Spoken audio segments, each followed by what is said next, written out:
But there's no doubt for me, meat, fruit, then adding in honey, like I have all the energy I need to do what I want. I feel great. On this week's podcast, I had my good friend, Ben Patrick. And even better than that, Ben came to Costa Rica. You may know Ben as Kneesovertoesguy, and his contributions to the exercise space are incredible.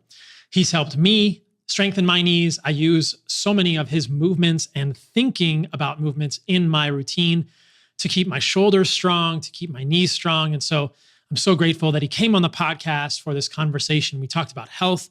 We talked about where he's going in his life, his next steps, his next new projects, which are super exciting, how he thinks about knees, our sort of shared interest in thinking outside the box. We also filmed a YouTube video about how to eat and how to train in a day.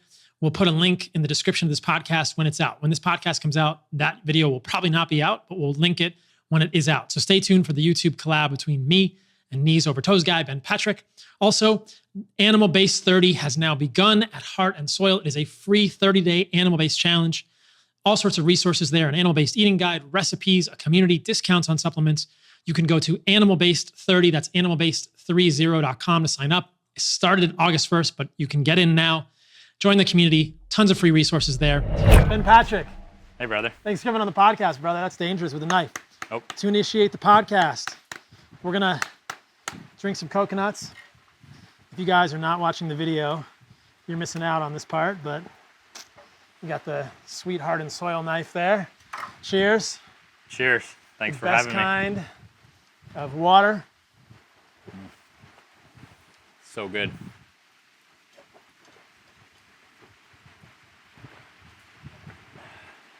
Chug some coconut water. Start the podcast. Mother Nature did it so good. So good. I'm honestly shocked by being out here just how delicious everything is. Everything is so good in Costa Rica. And what I've learned living here, and if you guys are listening to this and not watching the audio, we're recording this podcast outside, so you might hear some bird noises or some rain in the background. Hopefully the rainstorm that's happening right now in Costa Rica won't blow any of our cameras over, but we'll see. But what I've learned living here, and this has kind of been a theme of our conversation since you've been here, is that living near the equator is just easier as a human. The temperature here is always in this comfortable range. There's food growing everywhere. I imagine before a lot of humans were here, there were more animals to hunt or fish and they weren't polluted in the rivers. But I've literally got a coconut tree, multiple bananas trees, a starfruit tree, guanabana, an orange tree on my property, and I haven't even really tried to cultivate the fruit trees. You see wild mango trees on the side of the road. The temperature is here. The sun sets in the morning and at night about the same time all year round. Wow. You get this gradual circadian rhythm. It's easy to ground because the water's warm. There's fresh water everywhere to drink. It's not dry. And I think, wow, it's easy to be a human at the equator. And it lets me think like that probably would tie into movement. That probably would tie into these natural processes that make everything easier to be a human. Yeah, I see why you live out here. It's been a killer experience spending these days out here, living with you, seeing the lifestyle, seeing how natural it is, coming from spending a lot of time in Los Angeles. What's the juxtaposition like? Los Angeles to Costa Rica. I guess you've been here for a few days.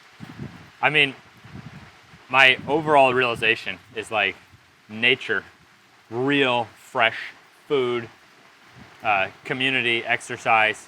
Like these are four really basic things that out for most people's lifestyles, you almost never have all four of those going. And yet those are commonly used as like interventions when people are depressed. Or yeah. You get these things in. Okay, I exercised, I started to feel better. I started to eat real nutrition instead of processed junk, started to feel better. Finding people to connect with, spending time in nature. Yet that's literally just the baseline. So if people are out there depressed, not feeling well, for me it was the fact I couldn't exercise, I couldn't play basketball, hooked on pain-killing drugs, I was really depressed. Now coming all this time and realizing, wow, these basic things you have here, almost no one has. We gotta be a little bit easier on ourselves. Like if we don't feel happy all the time, we don't even have the baseline to start feeling that way. And so the four, this was a really interesting part of our conversation yesterday when we were sitting by the pool. You got diet, so nutrition, movement, exercise, nature, community. Yeah. I agree. I think those are 4 tenets. And what I so appreciate about your work is that you've really taken the movement and exercise piece and thought about it in a way that very few have, which is really cool. So props for that. Yeah, my main line of thinking over all these years has become, how do we restore the natural balance, the natural design of the body? Okay, it's natural for performance that we try to go forward, so to run faster, to jump, all these things, and then it turns out that going backward, moving the body backward, becomes incredibly therapeutic for the knees and the feet. And now training the tibialis muscle, which gets neglected. So over a lifetime of building all these muscles above, now you have more weight down into the foot, the shin, the knee than nature intended. We get out of these balances. So like the program we did a full exercise program for your YouTube channel. All we were trying to do is actually restore natural balances. Yeah. That's become my way of thinking about exercise. The body was designed to work right, so where have we deviated? And then how can we use movement to balance out those flows? I think about nutrition the same way. The body's designed to be healthy. Our resting state is one of health, of ease, of mental clarity, good sleep, healthy libido, resilience, flexibility, recovery, and freedom from chronic disease. How do we restore, how do we find the foods that help the body return to that sort of default state? Let's dive into that. Yeah, well, because I don't think I've done a podcast where I've gone into detail. Yeah. I mentioned on Rogan that I think I said number 1 meat, number 2 fruit, and then I said veggie's optional, and even for that I got a lot of heat. I can't believe people were giving you shit about that. But I think if we go into detail, I think it'll be cool to add more context, and you can also, just as I came in, like, and from an exercise perspective, you already had the same ideas I had, but to come in with that as my background and really fill out your program. And the same thing for you now to fill out my diet. So let's go over what I have been eating. Yeah. I tend to do, burger patty is kind of like my daytime go-to. And I get grass-fed beef, and I'll often put like a free-range egg on top. And I've used avocado over the years a lot during the daytime. And then at night, I'll have whatever the main protein is, and then I let myself really have as much fruit as I want. But I haven't tried some of these other areas, like the raw milk. I have used honey on different things, like I've started to integrate honey. So even that for me, I went from trying to do low carb, which I'm not anti-low carb for short periods if someone has like sedentary lifestyle. Like I think low carb can have its values, but it wasn't creating a good lifestyle for me. What I found now is by shifting to this style, adding in the fruit being the huge shift for me. Not thinking of meat as like, oh God, I want to make sure I don't eat too much meat. I've been able to have huge energy for like 3 years, and I was able to go 821 days without a cheat meal. That's amazing. Which would have been impossible without these satisfying foods. Right. And the reason is, I found that when helping people with diet, the biggest barrier is they couldn't stick to a diet. Yes. So it's like I really went on this journey. When my son was born, okay, he's just going to be having breast milk. He's not going to know about junk food. This is my opportunity. Day 821, he was like, finally figured out what ice cream was for the first time and was like going like that. And so there you go. But when I do your diet compared to when I've done any other diet, I don't have that need for junk. And those are the real killers. That's what I'm only anti the people. We don't even know who they are. These huge companies that are knowingly profiting on all of us suffering. Every one of us, no matter what your dietary belief is, this expert advertising, studying us, dissecting us to figure out how to make us eat junk, how to pump us full of toxins just for more profit, more profit, more profit, more profit.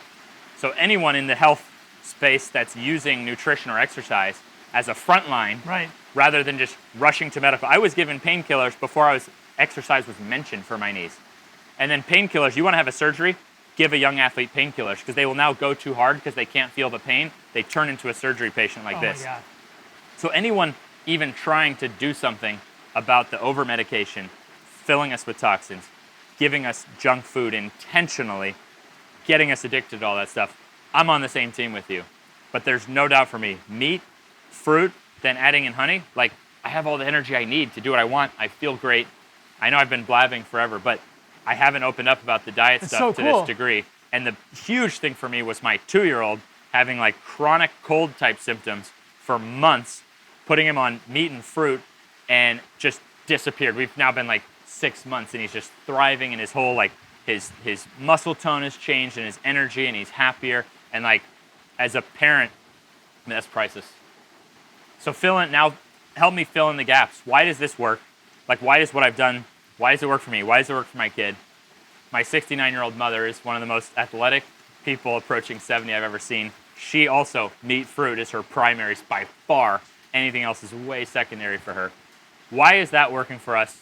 But also, like, what else should we learn about diet?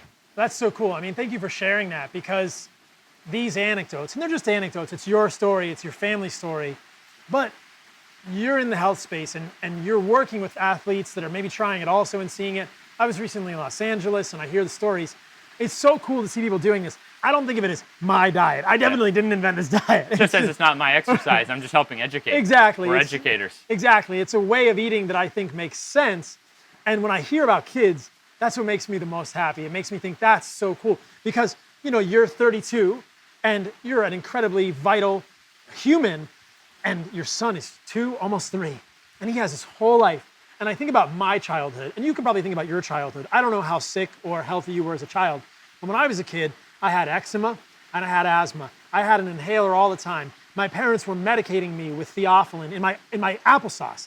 I was over-medicated as a kid, and they were putting this bitter, beta agonist medication in my applesauce to control my asthma. And I didn't know any better as a kid. I'm just doing what my parents tell me. I didn't want to eat the stuff. It didn't taste good. Probably made me kind of hyper. They don't even give theophylline to kids anymore for asthma.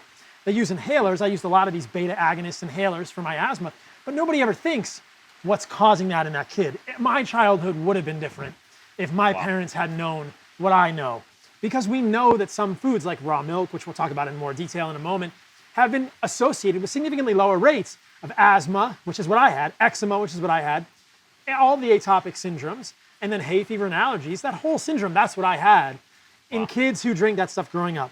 So we were talking about maybe getting raw milk into your kids' diets. And these are kids who grow up on or off farms. So I'm passionate about it because of my childhood and my sister's childhood. She grew up with recurrent infections in her sinuses. She had a urinary tract infection once that was so bad when she was a kid, and then she got antibiotics, and then she got Clostridium difficile colitis. She got toxic megacolon. My sister, at the age of 16 or 17 years old, almost lost her colon. That would have changed her life. She would have had a colostomy bag for the rest of her life because of things that were happening in her diet and her immune system. I strongly believe that. These are things that are avoidable for so many of us. And thankfully, eventually I figured it out for myself. But I think for your son, how many things could we potentially have avoided for him, by doing these things? So, and the kids don't have a choice. They're a product of the society around them. Exactly. And some of this stuff is so unnatural, and the toxins are already getting so high. And so now if our diet can't detox us and do its functions, you have this double whammy against you. You already have more environmental toxins. Then your food is not giving you what you need to boost your immune system, to detox yourself. It's a rough state out there for the modern kid. And that may sound impossible to do something about that, but motherfucker, if we're not going to try. Yeah, we got to try. And I think I always say, I heard this from someone else, like, knowledge is power, know better, do better. Raised my testosterone levels. Check out this review on Whole Package from Heart and Soil Supplements. Gabe says, I've been following Paul for about 6 months. I'm grateful for the wisdom he shared with us. Seed oil elimination, an animal-based diet, and now Whole Package has given me a boost in energy that I couldn't have dreamt of with all the supplements I was taking before. I was hovering around 500 in testosterone levels 3 months ago, and now I am at 695. Healthy testosterone levels, in my opinion, are the single most important thing for men. I'm a better version of myself, and I cannot wait to continue seeing the results in work, life, and the gym. The blood never lies, and Whole Package is the real deal. Whole Package is definitely one of my favorite supplements that we make at Heart and Soil. It contains testicle, liver, and blood. And all of our supplements are Informed Sports certified at Heart and Soil, which means they have no contaminants, except Whole Package didn't pass that testing. Not because it has contaminants, but because it contains bioactive androgens like testosterone, androstenedione, And Informed Sports, which is an even more rigorous version of NSF certification of supplements, won't certify anything that has testosterone in it. Well, the testosterone whole package is actually from testicles. It occurs naturally there, and it's found in their assays. So this is an amazing supplement if you're a man and you're looking to improve your testosterone, improve your overall health, improve your libido, improve your sleep, improve your muscle tone, improve your recovery, improve your mood. Check it out. Check all of our supplements out. All of our supplements are grass-fed, grass-finished from regeneratively raised animals in New Zealand. They're all packaged in glass because plastic is bullshit. And you can find us at heartandsoil.co. When I suggest things to people, whether it's cutting out chocolate or cutting out coffee, they think, oh, it's too much. And I think, well, do what you can. Know better, do better. Yeah. And I agree with what you said earlier. I wanted to highlight this, that I don't see vegans as the enemy. I don't see people who have different dietary views as the enemy. I agree that anyone who's working toward helping educate people about the dangers of processed food, that's the real enemy. And we can all agree on certain things. And I think getting rid of processed food is probably the single greatest thing humans can do. Yep. And I did a live on Instagram earlier today, and somebody asked me this, can we just eat whole foods? And I said, yes. But where the step went further for me was that I, in medical school, and actually in my residency at University of Washington, I was eating all whole foods and I still had eczema. And so I know from my experience and the experience of many people that just cutting out processed foods is not enough for some people. They might be eating pasteurized milk, or maybe they're eating a certain type of egg that's fed corn and soy, and that's triggering. Or maybe they're eating vegetables, something that everyone thinks are healthy, that's triggering issues. So that's kind of where the animal-based diet perspective came from for me. I started as carnivore, strictly meat and organs, and that helped my eczema. But then long-term, it didn't work for my athletic stuff because of the lack of carbohydrates, something I've talked about a lot on other podcasts, et cetera. So adding back in what I thought of at that time as the least toxic carbohydrates, fruit, and then honey made sense. And I think I got the idea from an anthropologist that I interviewed on my podcast. Wow. And he said, you know, if you go to the Amazon, which where he spent a lot of time, they basically eat fish and peccary, which is like an anteater, or like not an anteater, but like kind of like a hog. And then they eat animals and fish, and they eat fruit when it's in season. That's basically what they eat in the Amazon. I thought, okay, meat and fruit, that makes sense. And when we say meat, we mean all the organs, everything.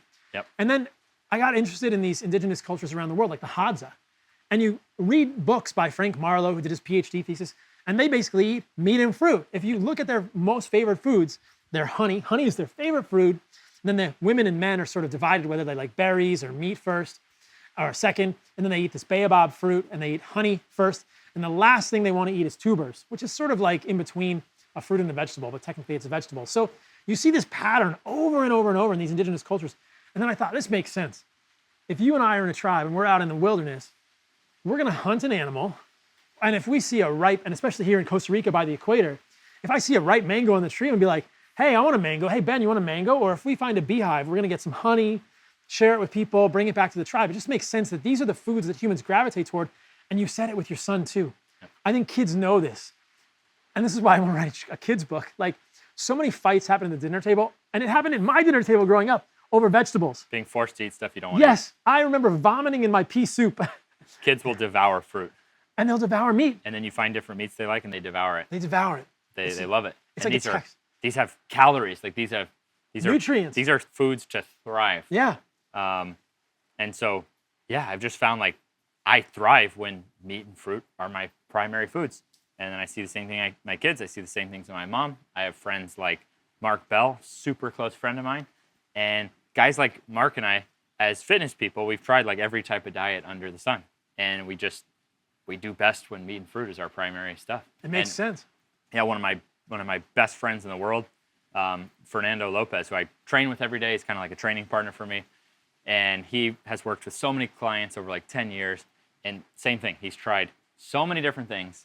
And meat and fruit ends up our primaries. And this guy's like, Fernando's like shredded and has muscle. And I've known him closely. I've lived with him, like 100% natural.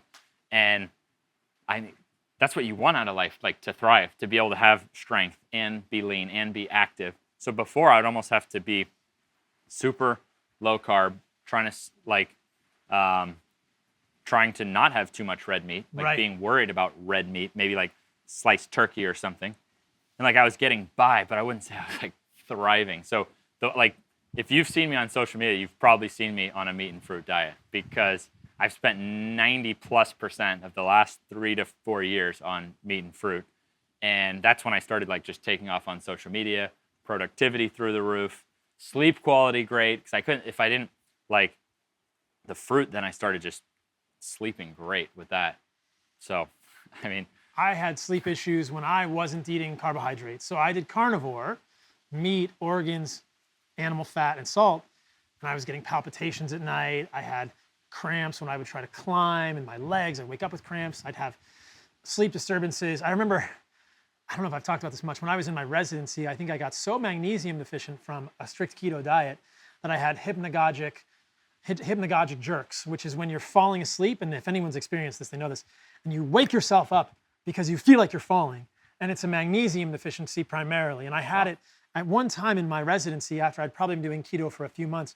I had it so badly that I had multiple nights of insomnia because you go to sleep and you have this hypnagogic jerk where you just jerk yourself awake and your sympathetic nervous system is activated, and then you go to sleep again and it happens again. And then after it happens 2 or 3 times, you're afraid to fall asleep.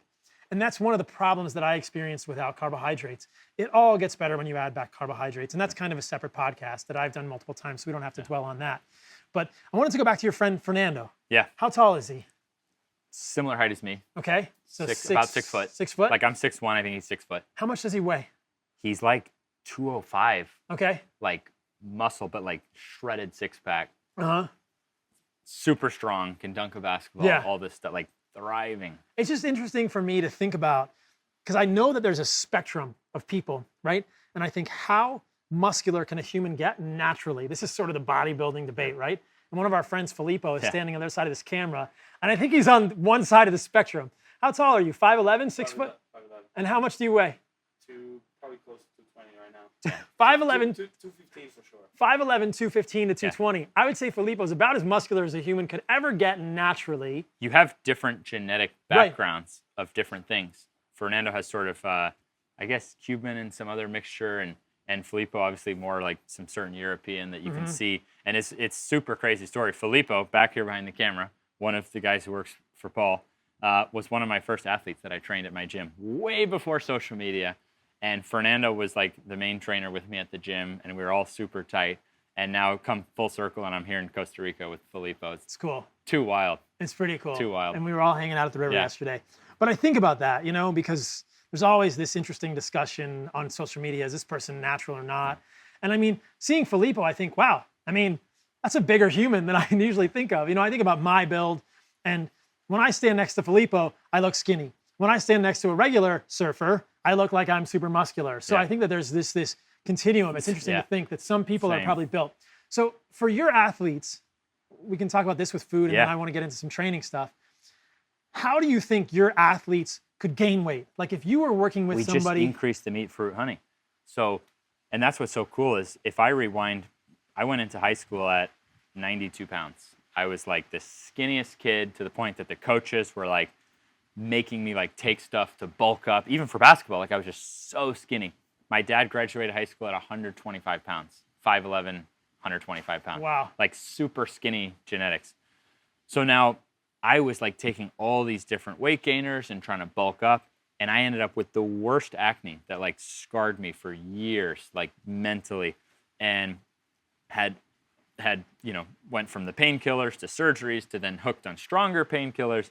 I was super depressed in high school between the acne and the knee problems. But looking back, it's pretty wild like how far my diet was from something as simple as I could have just increased quantity of meat, fruit, honey, and been so much healthier and not had all the acne. So it's like, it's such great data to have now as a coach who often has to help people who need to put on muscle, because it really depends on the sport.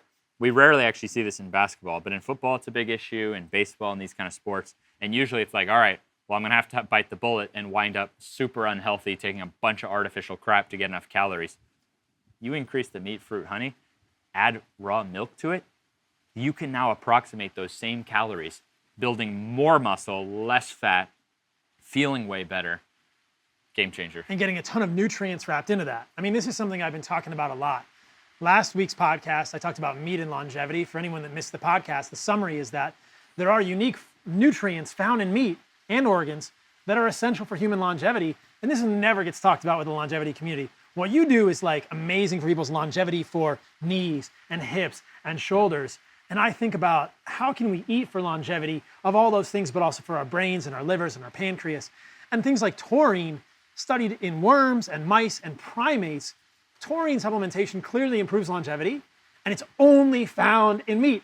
Wow. So how can meat be bad for longevity? And then we think about creatine, which is perhaps the single most studied substance on the planet for performance enhancement. Carnosine is an antioxidant. Anserine is a valuable amino acid dipeptide that's found in meat. 4-hydroxyproline is in collagen. So many studies with 4-hydroxyproline and collagen hydrolysate for skin health. And talk about longevity. Your skin looks good. That's a good indicator of how long you're going to live. That's only found in animal foods, but they're bad for longevity. That whole conversation is just really crazy to me. But I think for weight gain, I agree with you. People ask me all the time, how do I gain weight? There's like almost an equal number of people say, how do I gain weight? How do I lose weight? Yeah. And the equation is the same, really. It's if you want to gain weight, eat more meat, eat more calories from carbohydrates, fruit and honey to start. And your lifting might progress to more loads on the bar, but it doesn't really mean that, like, the amount of volume you put onto the weight training, the amount of volume you put into the food, it doesn't really have to be a different program to lose or gain weight. Yeah. It's just different amounts of telling your body to add more weight and to the bar, and different amounts of putting in more calories than you're burning. I mean, to me, it's like the same formula. And in some ways, it's interesting because you could almost use the same formula to lose weight or gain weight. Yeah. If someone's healthy and they're an athlete, if they do more meat, more honey, and more fruit and more weightlifting, they'll gain weight. But if somebody's unhealthy and they have extra adipose tissue and they do more meat, more fruit, and more honey, it'll and more lifting self-regulate. weights, they'll lose weight. Yeah. So how That's a interesting great is that? point. How interesting is that? It'll kind of like the person who's underweight will now put on nice muscle tissue. Like my kid was a little bit more on the underweight, thinner side, and then because of the meat and fruit, now he's like got some nicer meat on his bones. But the same thing would happen if a kid was really plumped up off all these crazy baby foods they get. Oh my gosh, don't even get me. So you see, I remember getting in the store one time, you get like the baby pouch thing and it says #1 doctor recommended. The first ingredient was just sugar. Like, and then it only got worse from there. And like #1, like that's the context people need. Like, we are in a world where we are getting blasted. We are getting blasted by people trying to oppress us, lying to us. So anyways, don't want to get too but a upset super about important that. point But there. I actually want to dive a lot deeper into toxins. Yeah. Like, I want to learn going forward for my kids Yeah. what foods are going to eliminate the toxins. You talk about the different clothing. Like, I really want to dive into that. You got cotton shorts on now. Yeah, I've got cotton shorts. We make our shirts bamboo, but my wife, she runs like a lot of the back end kind of stuff, and she's looking into actually doing all our gear in cotton. Yeah, I think she's testing it out. Yeah. But what's the deal there? Like, this is not common knowledge. These things should be common knowledge. Yeah. So what's the knowledge? Let's talk about that. I just want to address the sugar thing because I want people to have cognitive dissonance who are listening thinking, you're recommending fruit and honey, but then you're saying sugar is bad in baby food. These are not the same thing. Yeah. I think the problem with most sugars, especially high fructose corn syrup, but also probably processed sucrose, is that in the processing, things get added in. And we see this over and over. A fruit is going to have glucose, it's going to have fructose, it's going to have sucrose, which is a disaccharide of glucose and fructose. A banana is going to have that, honey's going to have that, a coconut water has that. And this is going to sound woo-woo, but this is Mother Nature making these things. There's no mercury, arsenic, cadmium, or lead in these things that have been added in exogenously because they didn't have to be processed. But when you make high fructose corn syrup, which is made from corn, they have to take the glucose out of the corn, they have to cut it up because it's in a long polymer. And they put that stuff in the kid stuff, the seed oils. Yeah, the seed oils. oils. Then they don't put like hardly any protein. Yeah. And then they make it seem like it's a complete food. Exactly. But the processing of the high fructose corn syrup means that you add things that you have to extract, the solvents, so you get solvent additives, you get heavy metals in high fructose corn syrup. The same things are probably contaminating table sugar and sucrose. There's even something in grocery stores now, which isn't really the subject of this podcast, called a peel. And it's this coating that goes on avocados, grapes, lemons, and limes. And it's made from grapeseed oil. And so they take grapeseed oil, which is a seed oil, and they turn it into mono and diglycerides, which is probably going to cause some trans fats. But as they're moving these molecules around and they're making this coating that they put on fruit to make it stay better longer, in the actual product information about a peel, they have traces of palladium, arsenic, mercury, cadmium, lead, heptane to extract it. So this, I think, is the main problem with a lot of these things. And one of the main problems with seed oils is that you have this process of processing. The extraction of these foods leaves residue of toxic things. We know that there are hexane extractions in seed oils, that the oils are fragile, they turn into trans fats. It's just a big problem. So it kind of goes back to this basic thing.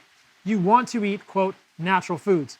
Is a bread or wheat made from an unprocessed wheat better than a super processed wheat? Yes. I don't think bread is great in general, but there's a continuum with all of these foods for all these things. So going back to what you were saying about the clothing, it's just coming at us from everywhere. You think like, what are your kids sleeping on? What's the bed made out of? What are the sheets made out of? What kind of clothes are your kids wearing? What kind of diapers are they wearing? So what's the deal? Is like, is cotton just has less toxins, or? Well, if it's organic cotton, right? Okay. And then there's wool, which is from the sheep, from an animal, and that's not going to be sprayed with pesticides and stuff. So wool is good. Organic cotton is good. Non-organic cotton can actually have pesticides sprayed on it, quite a bit. But then you get into things like polyester. So earlier today, we did kind of a tongue-in-cheek reel on the beach. We were talking about backwards walking, and you were telling me how good it was, and I was calling out the polyester shorts. Well, this is the whole thing. It's kind of getting viral right now with these Lululemon leggings, because women often don't wear underwear. And I mean, the vagina is a very absorbent area, and you have the crotch region of many of these leggings is coated with extra amounts of these sort of moisture-resistant substances like PFAs, perfluoroalkyl substances, and that can get absorbed in the human body. It could get absorbed from our skin. It could get absorbed from the mucous membranes of our genitals. It's just a bad thing to have on your body. So that's what I worry about when you're wearing polyester shorts. Yep. Are there PFAs in there that can be absorbed through the dermis, either the squamous epithelium of your skin or a mucous membrane of your genitals? These kind of things, they're delicate places that you can absorb things.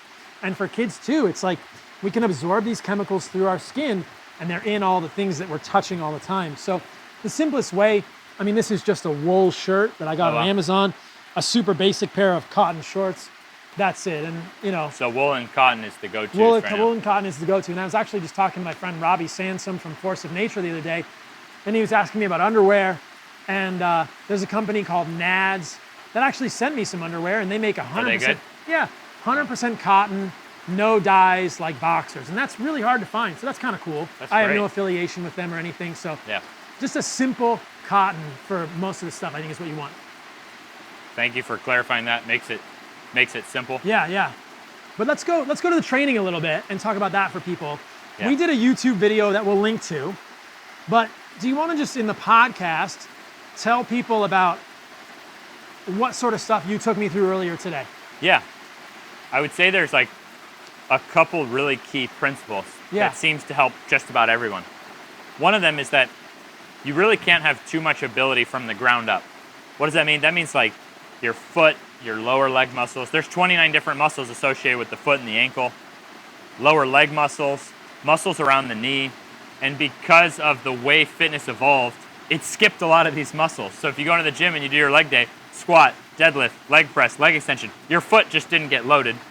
Then if you're told no knees over toes, that means you're now avoiding putting pressure on the muscle closest to the knee that's been found now to stabilize the knee.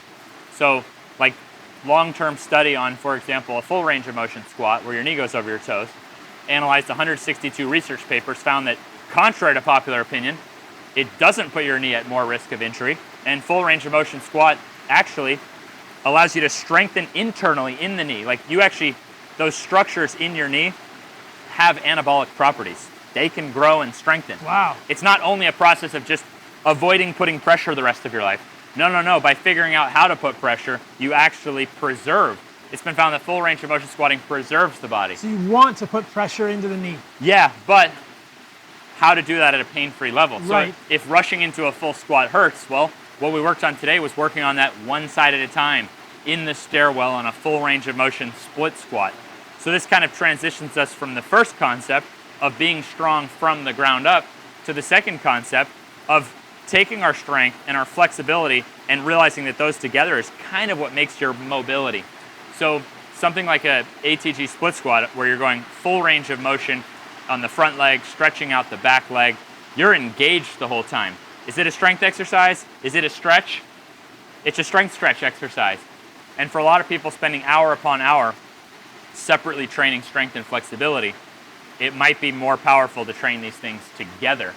And that can lead to really powerful effects for restoring the ability to full squat and to be able to use that as a strength building exercise. And this goes from the ankles to the knees to the hips to the shoulders.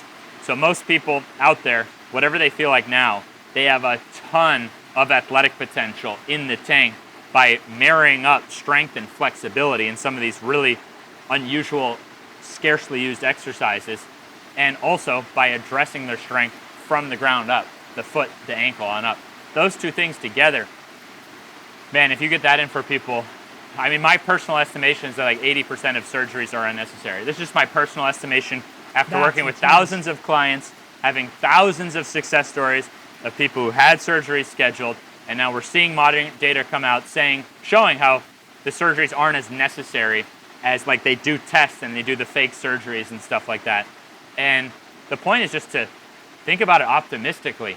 With diet and exercise, trying to approximate nature, you look like you have superpowers compared to the average person. I'm someone who had bottom of the barrel knees, and then people see me doing these dunks and these feats of strength. But now my whole staff is doing that. Our weekly basketball game, I'm not even one of the top 5 highest jumpers.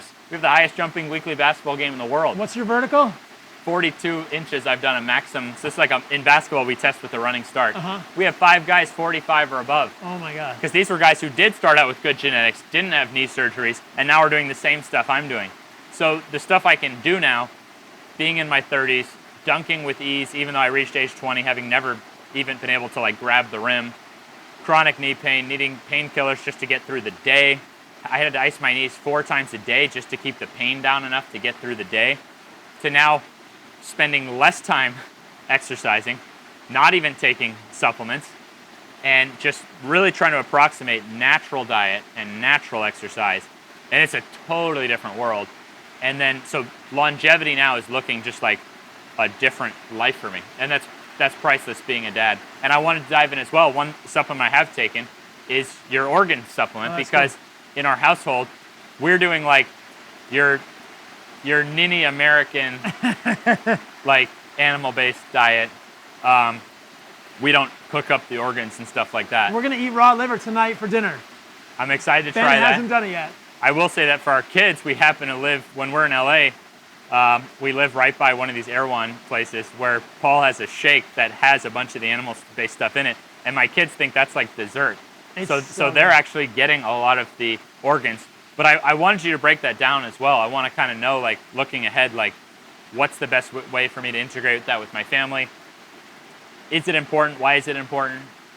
So we talked about the meat, and we talked about taurine, anserine, carnosine, 4-hydroxyproline, and creatine in meat. But you can really say the same thing about liver. Let's just talk about liver, right? Which is this big organ that lives on your right upper quadrant. It's a detoxification organ. It doesn't store toxins. It makes toxins available for poop and pee excretion. So the liver is like the factory that helps you get rid of problematic things, or biotransforms things, and is actually responsible for biotransforming a lot of the toxins that we come in contact in vegetables, which can be problematic for humans. But because of all that enzymatic machinery, the liver is uniquely full of nutrients. And so it's kind of like, to misuse a metaphor, it's like peanut butter and jelly, right? Meat and organs complete the nutritional picture. And there's a graphic, maybe we can put the graphic on the screen in YouTube. It's in both of my books, my book and my cookbook, comparing like the nutrients in liver, 3 ounces of liver, to the nutrients in meat, 3 ounces of meat, or the nutrients in kale or blueberries. Liver has so much of basically everything. You get unique things that are really not found much in muscle meat, like riboflavin or bioavailable vitamin A. You get more choline than muscle meat.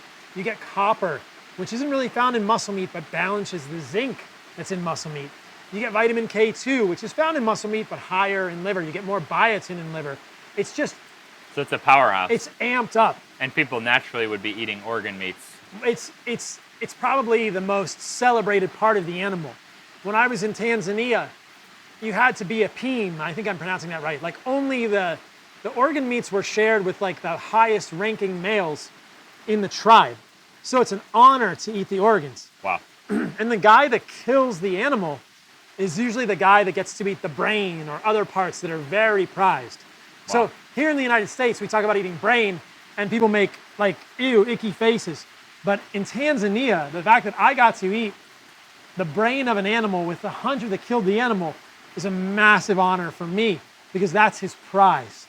Wow. And that's what's sort of like, in Tanzania, husbands are chosen based on how good of a hunter you are. Wow. That's how you know, in your world, girls like guys with big tibs, right? To be honest, interior. You know, like in mainstream society, girls might like guys with successful jobs or a six-pack, or maybe they're kind and they're good providers. Yeah, it's about survival. So if you can provide well, if and you're a good hunter, healthy and you can provide well, you're like peak of the food chain. That's how you become the chief and the alpha, really. And that's historically what we believe also happened for humans. So the organs were never shunned. Wow. And they have unique nutrients, and they have unique peptides too, which is something that isn't really thought about. Just like we in mainstream society think about meat as protein, butter as fat, and fruit or honey as carbs, every one of those foods has multiple levels of complexity beyond that, right? We talked about meat, taurine, anserine, carnosine, B12, K2, micronutrients. Butter has all sorts of unique nutrients, has vitamin K2, vitamin E, stearic acid, unique fat molecules that have hormonal effects in humans, lipokines in some ways. Even honey, bioactive components in honey, prebiotics. There's over 300 bioactive components in honey, and it never goes bad. Apparently, my friend told me the other day, there are stores of honey that are 3,000 years old. It doesn't go bad. It doesn't spoil. Seems impossible. That's an amazing food. And the same thing is true of raw milk, actually. We can put on the screen in YouTube, there have been these comparisons of raw milk versus various types of pasteurized milk. And at 3 or 4 months, the raw milk was not moldy, and the pasteurized milks were all moldy. So interestingly, just food is much more complexity and information for the human body than we think of. The same thing with organs. They're not just calories or protein, they're information. It's information, and liver is like, you're basically giving your body this program to run to say, abundance. Abundance. People ask me all the time, can women do liver in pregnancy? Absolutely. So for me and my family, it seems like smoothie is going to be a go-to way for the kids, because I can put fruit, honey, coconut water, raw milk, blend it up. It'll taste delicious, and I can put the capsules in there. Yeah, you can put hardened soil capsules. Yeah. Exactly. Which capsules do you think I should put for my kids? I would start with just beef organs, which is heart, liver. That's the one I took that I really enjoyed, was taking the beef organs, because I felt like for me I was filling that missing gap. Because if my whole thing is filling all these gaps of what's natural, and then I'm not doing the organs, I'm kind of going against my own. So it always sticks out to me. I'm like, I feel like that's the one thing I should take. And I've also enjoyed taking like the way the coconut water tastes here is so much better than the canned and bottled stuff that I can't really bring myself to. I got to experience it about a year ago. I met you here. Yeah. And so I have taken like some electrolyte, like some extra electrolyte supplements. My buddy Fernando makes electrolyte supplements. So I do feel like maybe extra electrolytes for someone who lives around the equator. Like, I'd like to kind of find out what you think will really, really fill out my protocol that I leave here, that I'm really confident going home and going forward. So the beef organs, I've already tried. I love. It's in the smoothies my kids have. They love it. So I feel like that's a pretty good. That's a great start. Maybe now add in a bit of raw milk into our diets. Or raw cheese, raw kefir. You stirred honey into the raw milk, and it's like. It's a milkshake. Right. It tastes delicious. It's so good. Now, have you talked to people who have made like the raw milk ice cream with the honey and stuff? Oh, I've done it. Yeah. Do you know how to do it? What do you get? You basically get, so to make raw ice cream, you get raw cream. Oh, okay. So whole milk is 4% fat, but raw cream is 40 to 60% fat. Okay, so raw cream. Raw cream, and then you can add a raw egg yolk, you can add mango or whatever fruit you want. Do you put the honey in there? And you put some honey and a little bit of salt. And then you can mix in either colostrum powder or organ powder. And you can make organs in the ice cream, but basically the simple way to make ice cream is cream and something sweet, like a fruit or a honey, maple syrup. It's so good. I've seen some parents just crushing with that, like going on Twitter like, guys, my kids are devouring this stuff. And it was like hard to get them to eat the individual stuff, and the kids are like devouring this raw milk ice cream. And it's not bad for them. Yeah. Now, is that all you want your kids to eat? No, of course not. But as dessert at night, instead of eating actual junk pumped full of all kinds of stuff. Yeah. That's what we're talking about. And like the glass of raw milk and I think you said that was goat's milk. I've never tried goat's milk, and I'm like, I still don't believe that was goat's milk because it tasted too good. I'm like, It's so good. how was that raw goat's milk? Like that's got to be so healthy for my kids. It's so good. All it was raw goat's milk and honey. Either cow or goat, Yeah. anything.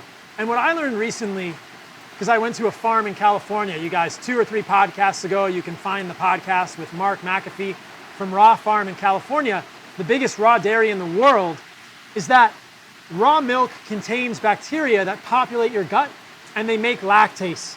And they can make an enzyme that will digest lactose. Because people say, I'm lactose intolerant, I can't do raw milk. Well, you can start with kefir, which is fermented, not kefir, guys, it's kefir. Important. We're gonna start a debate on The kefir probably tastes good if you put some honey or fruit in there. Kefir is soured, so it's fermented, but it's good, less lactose. Then you can progress to raw milk. But I don't have any lactose intolerance anymore with raw milk. And amazingly, in the podcast with Raw Farm, I don't know if we talked about this, there have been many anecdotes, this is off topic a little bit, of women using raw milk to improve their breast milk supply after pregnancy. Totally makes sense. Raw cow's milk. Yeah. And it's crazy because, like, I was talking about this on the Instagram Live today. In Canada, you can go to jail for buying or trying to get raw milk.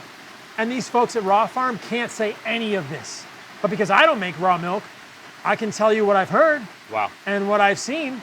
Wow. And so, but it's crazy because the raw milk is like this, it's an interesting thing, and I don't know why it's such contraband, but I think it's one of the most healing foods for humans, and I mean that sincerely. It's almost a return to breastfeeding. You know, when your son, when your daughter were young, they were breastfed. That is how our guts are programmed, colostrum, and then milk, mammalian milk. And they're very similar between cows and humans. And I think for a lot of us that have had messed up guts from antibiotics, from all the medications I had as a kid, even people who are trying to fix their gut can take herbal antibiotics and mess up their gut. Returning to raw dairy from a cow or a camel or a goat or whatever you want to do is actually really therapeutic. It's like, in some ways, it's returning to breastfeeding with another animal being your surrogate in a really beautiful, kind way. I'm gonna get one of these like ice cream machine things immediately. You don't even need that. You can just make it with a blender. Oh wow. Well, but yeah, I'm gonna get started on that immediately for the kids. So if I add in some raw dairy, keep in the organ capsules. From everything you've seen, do you think I'm missing anything?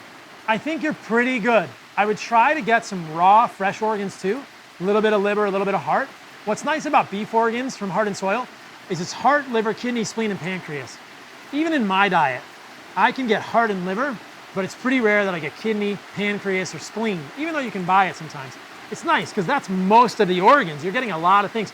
And there's different peptides in spleen than there are in pancreas. Kidney has unique things. So that's a good, wide spectrum thing. But then I think even getting your kids, like I was telling you about with your daughter, who's just now 1. Yeah. She might be able to. And she just pounds meat and fruit. There's no meat or fruit that she turns down. She might eat some fresh liver Nothing. too. She eats any meat, any fruit, doesn't turn anything down. And she's gonna grow up. And she's like thriving. Like if we would have known this with the first kid, it would have been so much better. Yeah. Yeah. So I think you're right. So what I would say is, we talked about the raw dairy for you, for your family, for your kids. The organs, fresh and or desiccated, like the Heart and Soil beef organs. Yep. And then I think that's it, man. Honey. So it's organs. It's made the last meat, 3 years fruit, of my honey, life butter. super easy. That's so cool. But now to like really strategically apply it to the kids and the whole family. So I'm stoked. I'm set. I love when shit's simple. I've been doing the same exercises for like 10 years, just gradually sharpening them. And it gets better. I'm getting more athletic as time goes by. The diet, like when you find the right thing, it's like an investment that it just keeps getting better. I love simple too. You guys can see my gym here in Costa Rica. Yeah. It's pretty basic. It's a squat rack, which I barely use. It's some kettlebells. I've got 20-pound dumbbells. I've got a 10-pound dumbbell and a kettlebell. And that's all we needed for the workout today. That's all we needed. We went through 10 exercises. We didn't need anything special. I love the one you were showing me with my posterior delt. Let's talk about that because I played baseball as a kid. I'm a surfer. I'm doing all this anterior shoulder movement, and this feels good. Yeah. I get people constantly telling me that they're now able to bench press in these. Whoa! You guys heard that. I can't wait to see what that sounds like on the podcast. You know, whether it's throwing or bench pressing, we put so much intent into that forward force into the shoulder. And there's little muscles that even like hold your shoulder in place. Yeah. And so you get into position with your knee up, sitting on the floor or sitting on a bench, and then you're getting stronger in your external rotator. It's like the opposite of throwing, and you're hitting muscles behind your pecs, directly behind there. And the idea is not just to go through some random reps, but to get brutally strong in your external rotators. And you can make a shoulder that then you can do all kinds of pressing, throwing without pain. So credit for that goes to Ido Portal, who learned really the importance of this simple looking exercise from Charles Poliquin, who was my main mentor on the knee stuff. But Ido really spread this idea of like, don't just go through the motions with a band if you're then going to be bench pressing push-ups at 100% intensity. It was his words, get brutally strong. And so the average guy these days can't do 10% of their body weight 10 times. I can't. That should feel like a feather. Like for athletes I've trained who want to be like totally bulletproof, they're getting more like 15% of body. They're getting brutally strong. I try to maintain where I can at least do a 20-pound dumbbell, no problem. But most guys are going to start with like a 10-pound dumbbell. So it's interesting when it comes to the subject of strength that you can deviate so far from what's natural, you can leave your body vulnerable in certain places. So my idea is not to tell someone not to jump or not to run or not to bench. My idea is to find out, all right, what are the things that we got out of balance with so you can run, bench, jump even better than before and without the pain. I feel like this is so parallel to organs, right? These are the little micronutrients of movement that people are missing. And it's so parallel. I see it like, we think about steak as protein and butter as fat. And you go to the gym and you squat and you bench press, which is great. Protein and fat are valuable for humans. Yeah, to me a squat is the steak, but there's these other things. What are the micronutrients, right? What are the micronutrient movements? Like the split squat that you had me do on the step, which you can do anywhere. And again, we'll link to this video, guys. Ben and I talked about a full day of animal-based eating, and Ben took me through 10 exercises. Yep, full program. The full reps program. to do. Yep, full program, exact programming of what to do. And it's just like the over-the-shoulder stuff, shoulder mobility. This is Full the body. micronutrients of movement to go with it. Yep. Yeah, that's the totally goal. Micronutrients. So we've had an incredible rainy podcast. Yeah. It's literally pissing outside right now. We had some thunder and some lightning.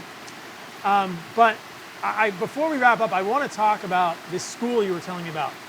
Because one of the things I appreciate about you so much, Ben, is that you're thinking outside the box. I feel a lot of kinship with you. I hope to be as creative as you are in the way that I'm thinking. But you started out, as you've told me in your words, as a gym owner in Florida. Yep. And you started thinking like, this is not the way it should be. These exercises could be better. Yep. But I think that with people like you, special people like you, you didn't stop thinking about that. Now you've got some other projects happening that I think are really interesting. It kind of wraps in what we were talking about. So tell me about this school that you're developing and what this is about. Yeah, I mean, bear in mind that I was someone who used knees over toes training to get myself a full scholarship to college, to get there and be told by the strength coach that I wasn't allowed to do knees over toes. So, I'm glad for all the experience I went through and even going to college and seeing what that was like. High school, all this kind of stuff. It was very clear to me at the end of this, common sense is not in the school system. And any one of us watching could make a way better school system if we put our minds to it. And so I happen to be lucky enough to be in a position where my career has been pretty much running one gym. Like I have a gym back now, like I had one before the pandemic, I have one now.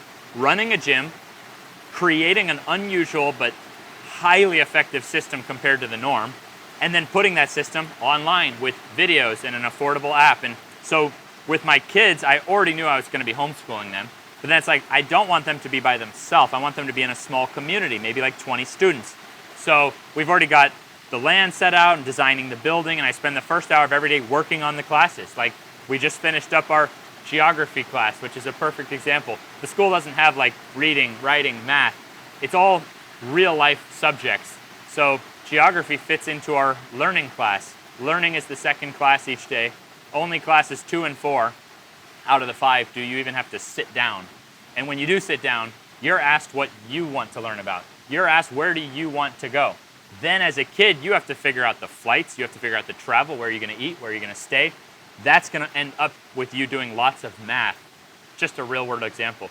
You'll finish the school knowing how to change a tire, knowing how to do your taxes, knowing how to shoot videos, knowing the basics of coding or whatever the current tech is. So the textbook system for the knees is so far behind that the best things we discover won't be in the books for 20, 30 years. So by having it a virtual system, but nothing will replace me being in the trenches as an educator, taking my kids and 20 or so other kids through it. Nothing will replace that time, but I'm already prepping every single workday. The first hour starts with working on CSU, which is Common Sense University, the name of my school. And it's going to be in Florida. Yeah, it'll be in Florida. We'll have meat and fruit there for all the kids. No, because I look now and my kid goes to a preschool, and they are some of the kindest people I've ever met. But obviously didn't have education on nutrition. And it's mostly processed junk. Like it's mostly processed finger food junk. Like that's what kids are being fed. Yeah. At my school, you graduate when you're 14. Graduate, like you're done. That way, if you did want to go be in something where you need a degree, good, you can go off to prep school or whatever. But my kids will be 14, already now from 15 to 22, they'll be in the real world. By 22, they'll have hundreds of thousands of dollars saved up in the bank, probably already paid off real estate by the time they're 22 from working between that period. But every graduate by 14 will have way more knowledge of nutrition and exercise than like your average medical graduate at 22 or beyond. It's so cool. I mean, it's the kind of school that I wish I'd gone to. I went to regular school, quote unquote. I went to Catholic school when I was younger and then elementary school. And you know, it's interesting. I don't think I've ever talked about this on a podcast. I did not do well in elementary school. And I remember so much negative self-talk from me, getting back math tests or things, and I didn't get good grades. And I thought, I'm dumb. And then I went to middle school, and I really liked pre-algebra and algebra. And I thought, oh my God, I've been told my whole life, and I've told myself that I'm dumb. And maybe I was just bored. Because I did pre-calculus, and then calculus, and then I did, in high school, I took calculus and took the AP exams. I love math. I love multivariable calculus in college. I love calculus, but I couldn't do math in elementary school well, and I got bad grades, and I found spelling tests just arduous and boring. And it was just really interesting to think about the way that the system is clearly telling me, you're dumb. Paul, I'm dumb. I'm not going to amount to anything. I'm doing sloppy work, probably because I'm bored out of my coconut. Yeah. You know? When I was on Rogan, he said that in this school system, he probably would have been on psychiatric drugs from the school system. And like that left a big imprint on me. And then even thinking back, when I went to high school, they figured out that they could save money if they got the high school day done without lunch break. So the school went from 6:55 to 1:25. There was no lunch served at school. So is it common sense to take teenagers and have them, we're talking bell rings, like your ass is grass if you're not in the classroom at 6:55, pitch black outside. Does that seem like common sense to you, to take our teenagers and then give them no sleep? So kids were sleeping in almost every single class. So now you're showing up and you're using the time for kids to sleep half the time because they're absolutely exhausted from having to show up at that time of day. So there's really nothing in the school that would be something that you listening to this wouldn't be able to come up with. Like, I'm just going to put in common sense, and I'm going to relentlessly put in common sense. That's all I've done with exercise, is try to put common sense into it. And it's the same thing I'm going to do with education for my kids, and then make it just in videos how I make it for exercise. It's going to be the exact same business, same thing. I hope there's one in Costa Rica, man. Well, the idea of people will be able to do it anywhere because it'll be $50 a month to access the curriculum, just like my exercise stuff. So then people can access the curriculum from anywhere, make their own, community. There's over 700 people around the world now who are coaches of the stuff that I do. So I think it'll spread the same way, and people will be able to create their own little worlds. But yeah, if I can convince my wife to come out to Costa Rica for the summer, maybe we could have like our summer spot in Costa Rica with like a CSU summer school. That would be really cool. That would be my dream, CSU summer school. Yeah, that would be an amazing dream, because I think a lot that the way that we teach children is wrong. Medical school is wrong. So I kind of like you and I were talking about yesterday, I think medical school is too broken. I don't know if I'm going to start a new medical school, but I think that's what would have to happen. You'd have to start a whole I think people new medical will school. from coming up in a system like what I'm making. I'm just getting in the basics. Yeah. So by 14, you now have the basics of life so in. You're so interested in learning. You know how to learn. You know how to run a business. You have business class the whole time. Your 5 classes a day are skills. So the first hour of every day is skills, like real world skills, from survival skills to any kind of something you don't have to sit down in the classroom to learn. Skills, then learning, where you get to pick what you want to learn about. Then art, any kind of art or music, keep that in the whole time. Then business class. You take business class the whole 8 years. So kids will have such a leg up, and then the last one is fitness. Yeah. The idea is my school won't be a specialist school, but because kids have so much freedom of choice, they can start specializing if they want to on certain stuff. And so kids who come out of that, they're going to be able to do some wild things. It's what we need, and I think that like the way we raise children is perhaps one of the most important things that we leave as a legacy in the world. Yeah. Before we wrap up the podcast, I have to tell people listening and watching that yesterday when we connected, I said, hey Ben, I'm coming back from surfing. I'll meet you at the house. And he says, all right, I'll see you in an hour and a half. It took longer than that. I'm walking to your house from my hotel. And I said, what? All right. So how long did it take you to walk here? Well, the GPS estimated an hour and a half walking, but the GPS didn't realize it was uphill. All uphill. And I did all the steep hills backwards. Backwards, of course. So people are just seeing this guy like backward, going up, going up, going. I don't know, it took maybe 2.5 hours. To walk here from where you were staying. But being out here in a tropical paradise, I just wanted to get that time in nature, disconnect from everything. Did anybody honk at you or say anything? People said what's up. It was locals, I could tell. It was just locals. Yeah. Did you pass anybody on a horse? There's some people on a horse down I didn't see any horses, but I'll tell you actually a funny one. When I visited Costa Rica last time and was training Jack Dorsey on the beach. And so I'm hooked up to a band and Jack Dorsey and I are going backward and someone runs over. Like you can see if someone is incoming, right? And they come right up to us and here's Jack Dorsey. And they turn to me and they go, Kneesovertoesguy, you changed my life, bro. And like gave me a hug and went, didn't even recognize that it was Jack Dorsey. So that was like the wildest experience for me ever. So Costa Rica, I think it's a good place for Kneesovertoesguy. Jack told me a story one time that he was walking on the beach with Jay-Z. Oh wow. And somebody walks up to Jay-Z and goes, is that Jack Dorsey? And Jay-Z goes, I don't know. That's amazing. So it was coming full circle. It's come full circle, man. Yeah. It's come full circle. Yeah. But that's awesome. Thank you for coming on the podcast, brother. Thanks for having me out here. I mean, just opening up your home, letting me spend a few days, letting me sharpen up these details for my kids. That's freaking priceless for me. So I'm locked in now, and I really appreciate it. It's going to make a big impact on the school to be able to get education in on nutrition, toxins, these kind of things that we don't learn about in school. And it's so great to spend time with you as a human and be out in real life. This is Real Life Podcast, guys. In the rain, in the thunder, in the lightning. Maybe we should turn one of the cameras around and show people what the... give them a last look at what we've experienced, like every kind of weather in one day. Beautiful, perfect weather out surfing, and now all the way to this, cooling down. This is what's happening where we are, guys, right now. If you're watching the podcast on YouTube, this is what we'll leave you with. Amazing rain in Costa Rica in the jungle. But I think that, it's so cool talking to you because I think that the same theme comes up to me when I talk to my other friends. Like there is this, when I have debates or arguments with people, they'll say, you're appealing to a naturalistic fallacy. And I think, I don't know if that even exists. Yeah. It's like a philosophical debate term because what I keep coming back to is that when we do things, movement, exercise, same thing, diet, community, and nature, the way that they are generally happening in nature, right? And you and I were even talking about relationships and families and marriage and romantic lives in nature. Like the way that happens in the natural world and the way that it's happened for humans historically today, like things just work.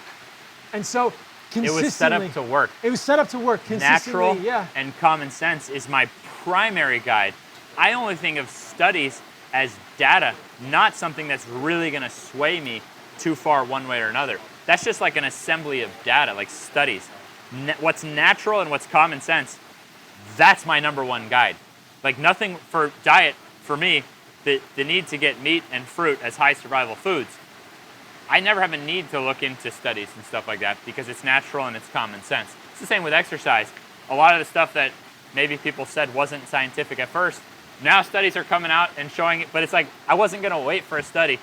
And because studies can look different ways, because the government can lie to us, nothing for me is ever going to be more powerful than my own observation of nature and common sense. Common sense. I have huge thanks. Like, I never could have predicted that the Knees Over Toes movement would go so far. And it shows that there's other people out there with that same belief, that they're willing to think for themselves, see what's natural, see what's common sense, and apply it without an authority telling them that that is truth or not truth. Nothing's going to be truer than like what you actually can see and believe for yourself. So well put. So. I couldn't have said it better. That's amazing. We'll stop the podcast there. Thank you, brother. Thanks, bro. Love you, man. You too, brother.